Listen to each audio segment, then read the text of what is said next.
ऋषि के पुत्र का नाम शरद्वान था। उनका जन्म बाणों के साथ हुआ था। उन्हें वेदाभ्यास में जरा भी रुचि नहीं थी और धनुर्विद्या से उन्हें अत्यधिक लगाव था। वे धनुर्विद्या में इतने निपुण हो गए कि देवराज इंद्र उनसे भयभीत रहने लगे।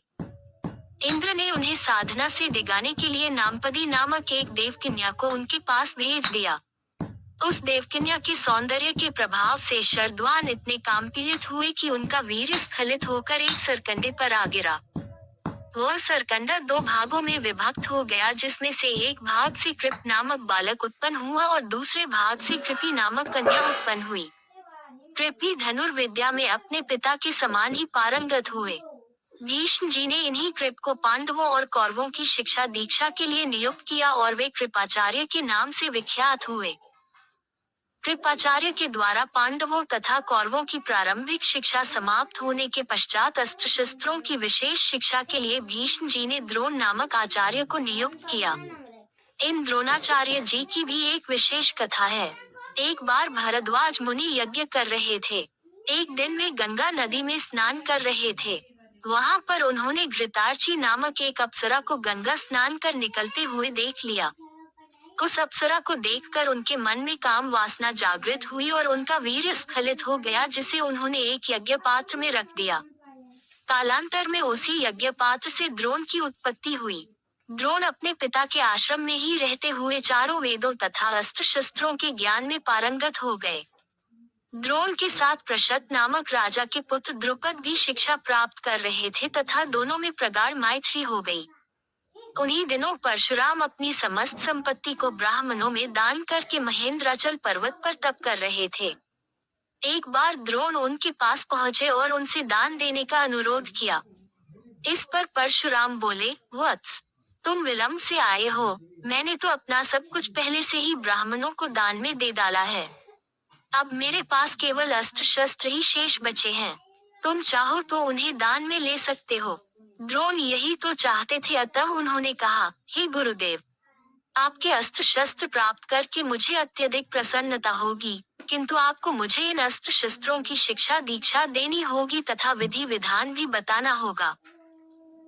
इस प्रकार परशुराम के शिष्य बनकर द्रोण अस्त्र शस्त्रादि सहित समस्त विद्याओं के अभूतपूर्व ज्ञाता हो गए।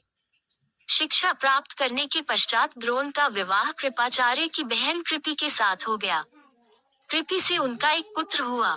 उनके उस पुत्र के मुख से जन्म के समय अश्व की ध्वनि निकली, इसलिए उसका नाम अश्वत्थामा रखा गया। किसी प्रकार का राजाश्रय प्राप्त न होने के कारण द्रोण अपनी पत्नी कृपी तथा पुत्र अश्वत्थामा के साथ निर्धनता के साथ रह रहे थे। एक दिन उनका पुत्र अश्वत्थामा दूध पीने के लिए मचल उठा, किंतु अपनी निर्धनता के कारण द्रोण पुत्र के लिए गाय के दूध की व्यवस्था न कर सके। अकस्मात उन्हें अपने बाल्यकाल के मित्र राजा द्रुपद का स्मरण हो आया, जो कि पांचाल देश के नरेश बन चुके थे। द्रोण ने द्रुपद के पास जाकर कहा, मित्र, मैं तुम्हारा सहपाठी रह चुका हूँ। मुझे दूध के लिए एक गाय की आवश्यकता है और तुमसे सहायता प्राप्त करने की अभिलाषा लेकर मैं तुम्हारे पास आया हूँ। इस पर द्रुपद अपनी पुरानी मित्रता को भूलकर तथा स्वयं के नरेश होने अहंकार के वश में आकर द्रोण पर बिगड़ उठे और कहा, तुम्हें मुझको अपना मित्र बताते हुए लज्जा नहीं आती? मित्रता केवल समान वर्ग के लोगों में होती है, तुम जैसे निर्धन और मुझ जैसे राजा में नहीं। अपमानित होकर द्रोण वहां से लौट आए और कृपाचार्य के घर गुप्त रूप से रहने लगे।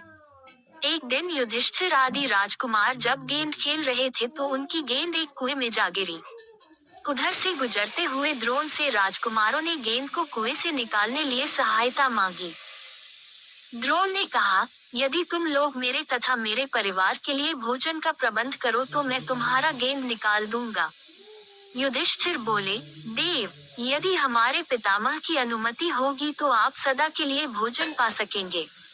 द्रोणाचार्य ने तत्काल एक मुट्ठी सीख लेकर उसे मंत्र से अभिमंत्रित किया और एक सीख से गेंद को छेदा। फिर दूसरे सीख से गेंद में फंसे सीख को छेदा। इस प्रकार सीख से सीख को छेदते हुए गेंद को कुएं से निकाल दिया।